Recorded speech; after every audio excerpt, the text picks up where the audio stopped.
कार्तिक मास में पीपल की पथवारी की कहानी। किसी गांव में एक गुजरी रहती थी। उसने एक दिन अपनी बहू से कहा कि जा तू ये दूध दही बेच आ।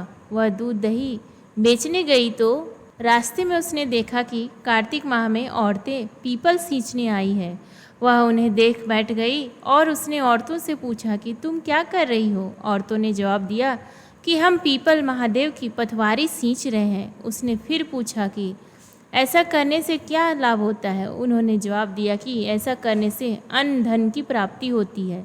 अगर किसी का पति वर्षों से बिछड़ा हुआ है तब वह मिल जाता है। सारी बातें सुनकर वह गुजरी बोली कि तुम तो पानी से सींच रही हो, मैं तो दूध दही से सींचूंगी। गुजरी हर रोज आती और सारे दूध दही से पीपल की पथवारी को सींच जाती। उसकी सास उससे हर रोज पैसों के बारे में पूछती तो वह कह देती कि कार्तिक का महीना खत्म होने दो, तब मैं सारे पैसे लाकर दे दूंगी। कार्तिक का महीना पूरा होने पर पूर्णिमा आ गई तो वह गुजरी पीपल की पथवारी के पास धरना देकर बैठ गई। पीपल ने उससे पूछा कि तू यहाँ क्यों पड़ी है। उसने कहा कि मेरी सास दूध दही के पैसे मांगेगी।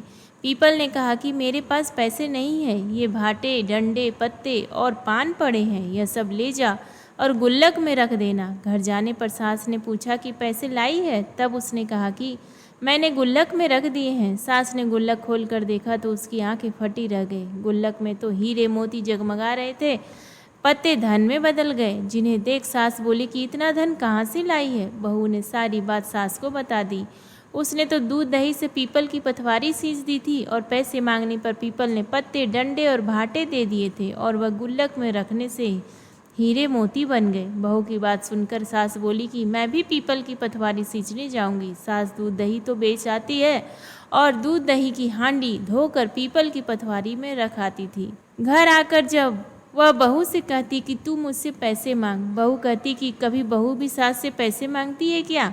सास के बार बार कहने पर आखिरकार बहू ने सास को पैसे लाने के लिए कहा तो वह पीपल के पास धरना देकर बैठ गई। पीपल ने भाटे पत्ते डंडे और पान उसे भी दिए और उसने गुल्लक में जाकर रख दिए। बहू ने गुल्लक फोड़ा तो देखा कि उसमें कीड़े मकोड़े चल रहे थे। गुजरी ने अपनी सास से पूछा कि यह सब क्या है। सास कीड़े देखकर बोले कि पीपल पथवारी ने तुझे धन दिया, लेकिन मुझे कीड़े क्यों दिए। इस पर सभी औरतें बोली कि तुम्हारी बहू ने सभी कुछ सच्चे मन से किया था, लेकिन तूने धन के लालच में यह सब किया। इसलिए हाथ जोड़कर कहना चाहिए कि हे पथवारी माता, जैसे आपने बहू को दिया वैसे ही अपने भक्तों को देना।